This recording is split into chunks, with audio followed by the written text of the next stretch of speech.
Hi అండి. నమస్తే. Welcome to Durga Krishna kitchen.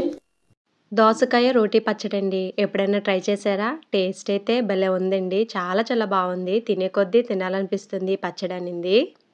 దోసకాయ తినడానికి పిల్లలు పెద్దగా ఇష్టపడరు కదా! అలానే ఎప్పుడూ దోసకాయ పప్పు లేదా దోసకాయ కర్రీ ఇలా చేసుకుంటూ ఉంటాం కదా! ఒకసారి ఈ విధంగా రోటీ పచ్చడి ట్రై చేయండి. మీ ఫేవరెట్ అయిపోతుంది ఈ పచ్చడైతే. చాలా బావుంది.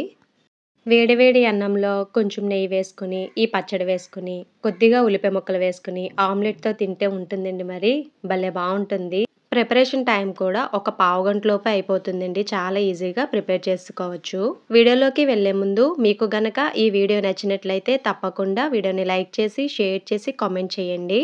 మీరు లైక్ చేయడం వల్ల ఈ వీడియో అనేది మరికొంతమందికి రికమెండ్ అయ్యే ఛాన్స్ ఉంటుంది. అలానే ఛానల్‌ని సబ్స్క్రైబ్ చేసుకొని పక్కనే ఉన్న బెల్ ఐకాన్‌ని గనక క్లిక్ చేసినట్లయితే నేను పెట్టే ప్రతి వీడియో యొక్క నోటిఫికేషన్ మీకొస్తుందండి. ఇంకా లేట్ చేయకుండా ఎంతో టేస్టీగా ఉండే, ఈజీగా ప్రిపేర్ చేసుకునే ఈ దోసకాయ రోటీ పచ్చడి తయారీ విధానం ఎలాగో చూసేద్దాం. ముందుగా స్టవ్ మీద ప్యాన్ పెట్టి హీట్ అయిన తర్వాత దానిలోకి ఒక 3 స్పూన్స్ వరకు ఆయిల్ యాడ్ చేసుకొని, దానిలోకి 1 స్పూన్ వరకు జీలకర్రని యాడ్ చేసుకొని, జీలకర్ర బాగా ఫ్రై చేసుకోవాలి పచ్చివాసన పోయేంత వరకు. జీలకర్ర బాగా ఫ్రై అయిన తర్వాత దానిలోకి కట్ చేసి పెట్టుకున్న పచ్చిమిర్చిని యాడ్ చేసుకోవాలి. ఇక్కడ నేను 6 వరకు తీసుకున్నానండి పచ్చిమిర్చి. నేను తీసుకున్న పచ్చిమిర్చి చాలా కారం ఎక్కువ. ఈ పచ్చడిలోకి కారం ఎక్కువ ఉంటేనే బావుంటుంది టేస్ట్. అలానే ఒక గుప్పెడు కరివేపాకును కూడా యాడ్ చేసుకొని స్టవ్ సిమ్‌లో పెట్టుకొని మూత పెట్టేసుకోండి. లేదంటే పచ్చిమిర్చి మీదకి తూలిపోతుంది. అది కొద్దిగా ఆవిరంతా అయిన తర్వాత జాగ్రత్తగా కదుపుకోవాలి. పచ్చిమిర్చి మనకి ఎంత బాగా వేగితే చట్నీ టేస్ట్ అనేది అంత బావుంటుంది. ఇలా కలుపుకున్న తర్వాత మళ్ళీ మూత పెట్టేసుకొని ఈ పచ్చిమిర్చి బాగా వేగేంత వరకు ఫ్రై చేసుకోవాలి. చూసారు కదా పచ్చిమిర్చి ఇలా వేగాలి. ఇలా వేగిన తర్వాత ఇప్పుడు వీటిని వేరే ప్లేట్‌లోకి ట్రాన్స్‌ఫర్ చేసుకోవాలి. తర్వాత అదే ఆయిల్‌లోకి కట్ చేసి పెట్టుకున్న టొమాటో ముక్కలను కూడా యాడ్ చేసుకోవాలి. సెపరేట్‌గా ఆయిల్ ఏమీ వేయనవసరం లేదండి. దానిలో ఉండే ఆయిలే సరిపోతుంది. టొమాటోలు ఇక్కడ బాగా ముగ్గినవైతే టేస్ట్ అనేది ఇంకా బావుంటుంది. మీడియం సైజు టొమాటోలు 2 వరకు తీసుకున్నా. అలానే టొమాటో ముక్కల మీద ఇలా ఉప్పును కూడా యాడ్ చేసుకోండి టేస్ట్‌కి తగ్గట్టుగా.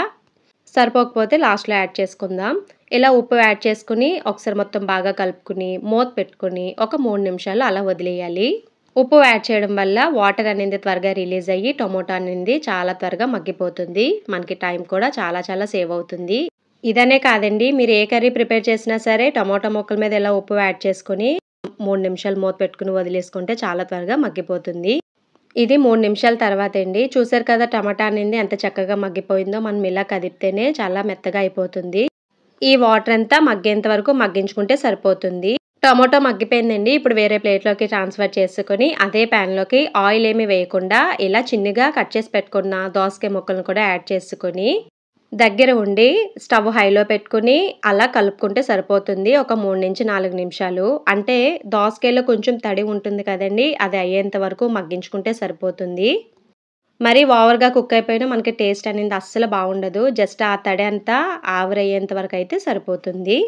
దోసకాయ ముక్కలు కట్ చేసుకున్నప్పుడే చేదు ఉందో లేదో చూసుకోండి. చేదు ఉంటే కనుక అది పనిచేయదండి పచ్చడికి. మీకు ఇంట్రెస్ట్ ఉంటే దోస గింజలను కూడా యాడ్ చేసుకోవచ్చు. నేను యాడ్ చేయట్లేదు. దోసకాయ ఇక్కడ పెద్దది ఒకటి తీసుకున్నానండి. ఒక పెద్ద దోసకాయకి 2 మీడియం సైజు టొమాటోలు సరిపోతాయి. ఇది 4 నిమిషాల తర్వాత అండి స్టవ్ ఆఫ్ చేసుకొని దోసకాయ ముక్కల్ని చల్లారనివ్వాలి. తర్వాత మిక్సీ జార్‌లోకి ఫ్రై చేసి పెట్టుకున్న పచ్చిమిర్చి ఉంది కదండీ! వాటిని వేసుకోవాలి. అలానే కొంచెం చింతపండు యాడ్ చేసుకోండి. ఎక్కువ వద్దు. ఆల్రెడీ మనకి దోసకాయ పులిపే. కాకపోతే ఇంకొంచెం చింతపండు యాడ్ చేసుకుంటే టేస్ట్ అనేది బావుంటుంది. తర్వాత బాగా దంచిపెట్టిన వెల్లుల్లిని యాడ్ చేసుకోవాలి. హాఫ్ వెల్లుల్లి అయితే సరిపోతుంది. పచ్చడి మనం బరకగా బ్లెండ్ చేస్తామండి. కాబట్టి వెల్లుల్లి అనేది బాగా దంచిపెట్టుకునే వేసుకోవాలి తప్పకుండా. అలానే ఫ్రై చేసి పెట్టుకున్న టొమాటోలను కూడా వేసుకొని ఇలా ఒకసారి బాగా బ్లెండ్ చేసుకోవాలి ఫస్ట్. తర్వాత ఫ్రై చేసి పెట్టుకున్న దోసకాయ ముక్కలు ఉన్నాయి కదండీ! వాటిని కూడా యాడ్ చేసుకోవాలి. అలానే కొంచెం కొత్తిమీరని కూడా యాడ్ చేసుకొని ఒకసారి బాగా బ్లెండ్ చేసుకోవాలండి ఆగి. తర్వాత టేస్ట్‌కి తగ్గట్టుగా ఉప్పు సరిపోయిందో లేదో చెక్ చేసుకోవాలి. నాకు సరిపోలేదు. కొద్దిగా ఉప్పు యాడ్ చేసుకొని వాటర్ ఏమీ వేయకుండా బరకగా బ్లెండ్ చేసుకుంటే సరిపోతుంది. ఆగి మిక్సీ పట్టుకుంటే మనకి పచ్చడి అనేది చక్కగా బ్లెండ్ అయిపోతుందండి. ఇలా చూసారు కదా బరకగా ఉండాలి.